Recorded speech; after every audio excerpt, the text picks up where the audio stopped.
Welcome back to Waterpark Rangers. Let's play Paper Mario and the Thousand-Year Door. Last episode we defeated Gloomtail and then we entered this, the Riddle Tower. Riddle Tower is really cool. Beyond, beyond, beyond, complete all 7 before. Just so you know, the middle lines here have nothing to do with solving each of the puzzles in each room, but the other lines do. Beyond, beyond, beyond means you need to hit that far switch 3 times, before means you hit the earlier switch 2 times. Very simple. Each room has a puzzle that corresponds to typically the puzzle that's within it.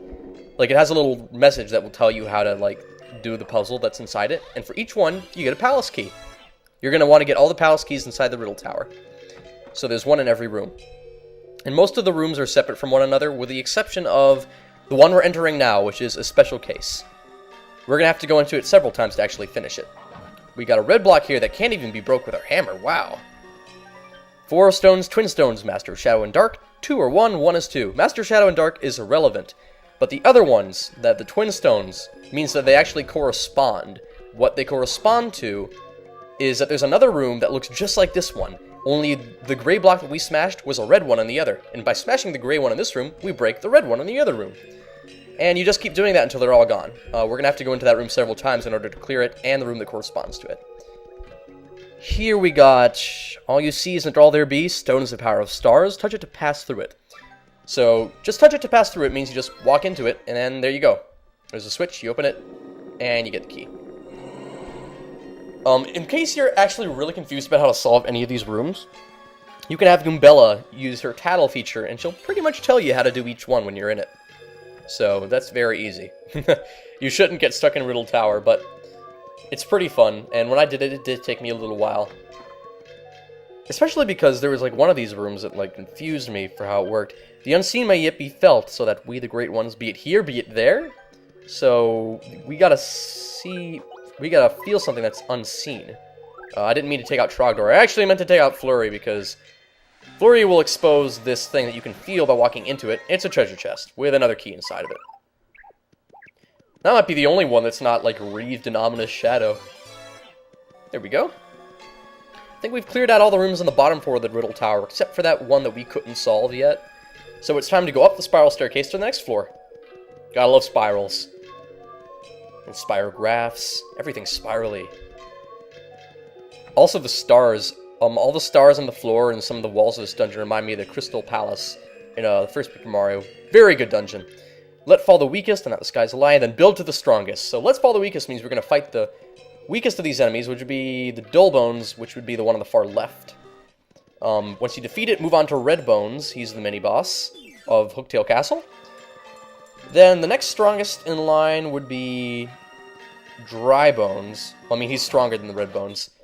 And the strongest of all, we need to let him fall the last, is Dark Bones.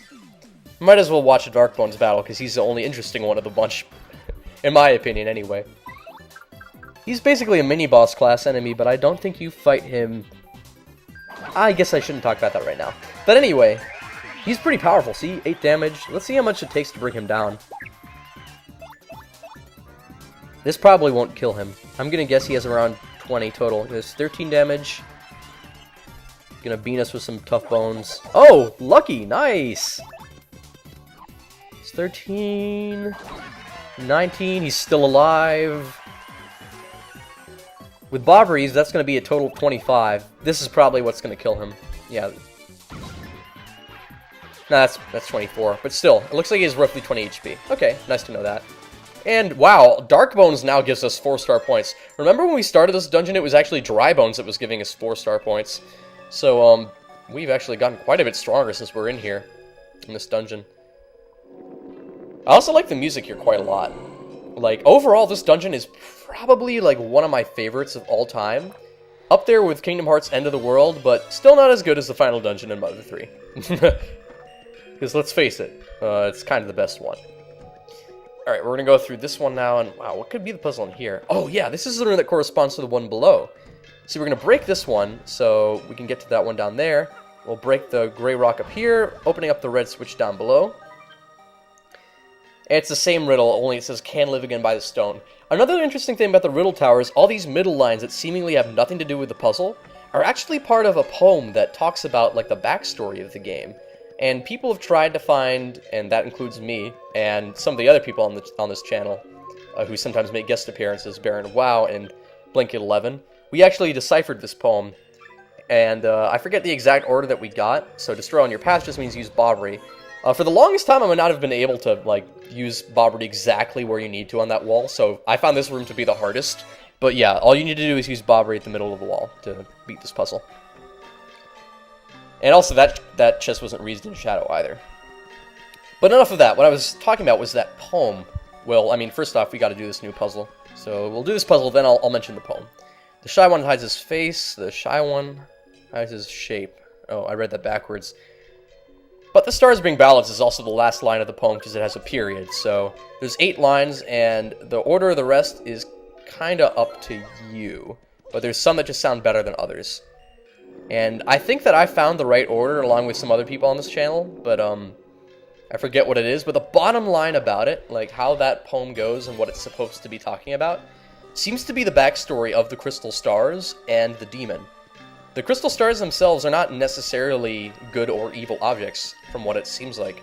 Like, they can be used for great good or great evil, pretty much. They seem to be a neutral and really powerful force. And now what we're going to do is we're going to finish off this block puzzle, finally, by first off revealing the red block upstairs and hitting the switch down here to get the first key. And that will leave the 8th and final key on the room just above this one on the 2nd floor. I guess you could say this is probably the trickiest of the puzzles, because it's like the one that's toughest to understand, but it's still easy to do. And I think that the overall story behind it is pretty much like, the stones have power of stars. Like, people built stones in order to, like, harness the power of stars on Earth. And it could be that that's actually what created the shadow, like, the demon. That's, you're gonna meet that demon eventually. But, like, those stars seem to be, they were used to exert that creature's power source, so clearly the stars and the demon are interconnected pretty heavily. And they might even be, to some extent, one and the same. Kind of like Sauron and the One Ring, who knows? That wouldn't be out of the question, I don't think. It definitely makes the crystal stars a lot more ominous. And it makes sense considering how ominous this final dungeon is, and yet stars are such a big theme. And normally stars are such a happy thing in the Mario series, but they're really ominous in this game, and I actually really love that. Anyway, what have we got up here? We have a really cool thingy. I'm not exactly sure what that is. Vivian, do you know what that is? Look at that! Oh, I guess you don't know what that is. So let's call it that. It's really cool. If you know what that is, feel free to mention it. Because Vivian is confused, and so am I. Because I'm pretty sure I've seen something like it before. And it's just really elaborate and cool and, like, astrological. Or astronomic. Whatever is more is your cup of tea. How cool are these keys, how they appear? I love that. Alright, so we just gotta use a key on each one. They're really precise. You gotta stand just so in order to put each key in. Which I also like. There aren't many things about this dungeon that I don't like. Except jumping over the fire. Now that I think about it, the fire platforming really is hard for me. That's just because I'm bad at platforming. Some people find this tedious. I think it's epic. That's just me. Keys and stars, and really awesome music, and ominous astrological whatchamacallits. And there we go. All of them together make a thing happen. That thing is going to start spinning and doing a thing. There's like a star belt, and I guess those are different planets. I can't really tell what this is trying to depict. Like, is this the Mario universe? It's possible. Never even thought of that. Anyway, this made a thing happen. Remember those weird-ass hallways where we fought just like a couple random enemies leading up to Gloomtail? The reason why they are the way they are is because there is more to them than what appeared. They go downwards, too, which is really, really cool. And there's like weird green runes on those walls. Also ominous and epic. Like, this is a really cool end to this game. And it's one of the reasons that I did this LP, so I could show you how awesome this game actually ends up getting by the end. Despite some of the occasionally bland moments in it, it's so good. And that was Riddle Tower, folks. We solved the riddles.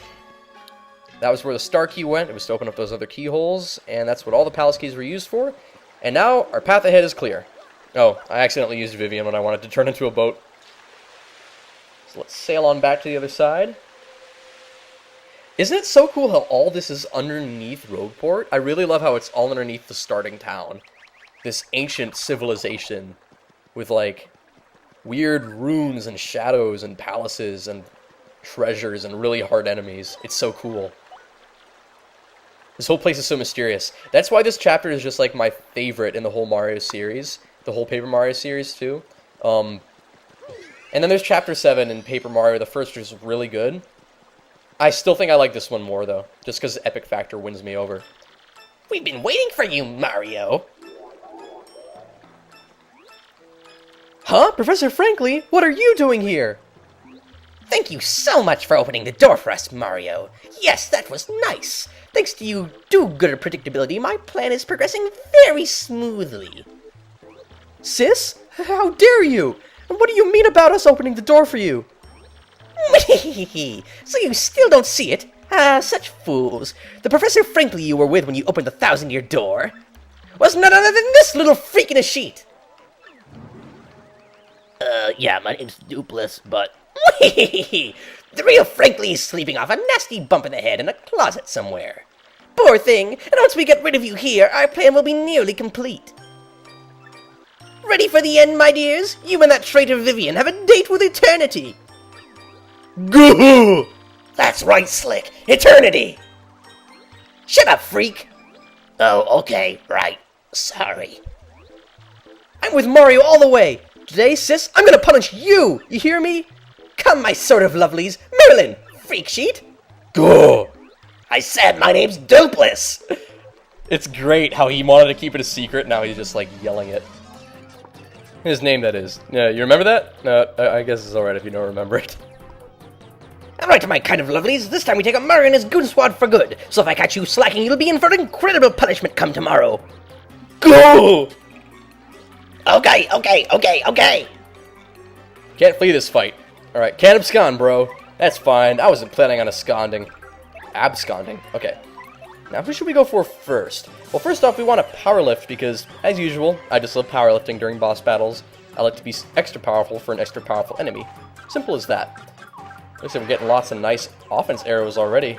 That's just what I liked. Come on. Keep them coming. Keep them coming. Nice! That's a lot. Oh, okay. It was overall just a fair power lift. That's kind of like what I normally get. Now that I think about it, it's almost always 2 offense, 1 defense. Marilyn is priority because she has the highest offense, so kill her. Kill her quick. Kill her hard. Are you okay, Marilyn? And Dupless you can save for last, because he's just as he's really not that good.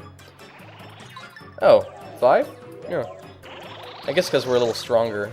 Oh yeah, Beldam's got some annoying status ailments. Oh, she froze Mario. That's awful. Whatever, let's just keep bonking Marilyn. Just want Marilyn out of the way.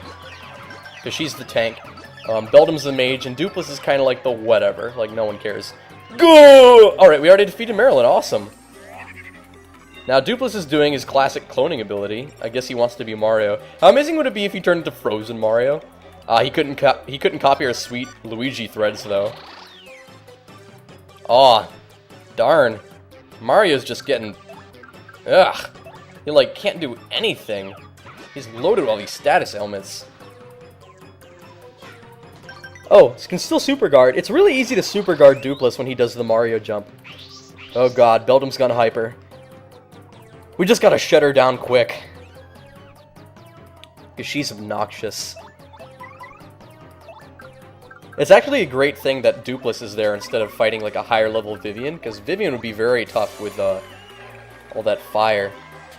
Okay, we've got some star power, so I'm going to use a little art attack, and let's just focus mostly on Beldam over here. I just mostly want to hit Beldam with a lot of 3s, and that will do a ton of damage when it all adds up. Nice! She's still alive, but not for much longer. Hopefully this will take her out. Oh, I messed up the jump. Oh well. Gah! Curse you, Mario! This is so very annoying! Blast it! Lucky? We didn't need to get lucky. Come on, make us lucky for Beldam's attack at least. Oh, she doesn't have that bad of offense, like when it's just a physical move. but all that magic is really obnoxious. Plus, she can also power up people like Marilyn, which would be horrible, so don't give her that chance. And I think we've stomped her out for good. I'll leave the rest to you. And you don't even need to worry about powering up to take out Dupless. Just power bounce until he dies. Nice job, Goombella. Lucky? Come on, we don't even need to be getting lucky on this guy. Whatever. I love how you can just stomp him and it's fine. I'm racking up some insane combos. That's gotta be like my best power bounce in the whole game. I think he's done. Yeah, he's done. And we get a ton of star points for this battle. Oh no! Almost 50. That's so great. That's like the most we've almost ever gotten, I think. I'm having a really hard time thinking of a battle that's given us more star points than that. Alright, BP, no question. We'll continue on our way through this dungeon next episode.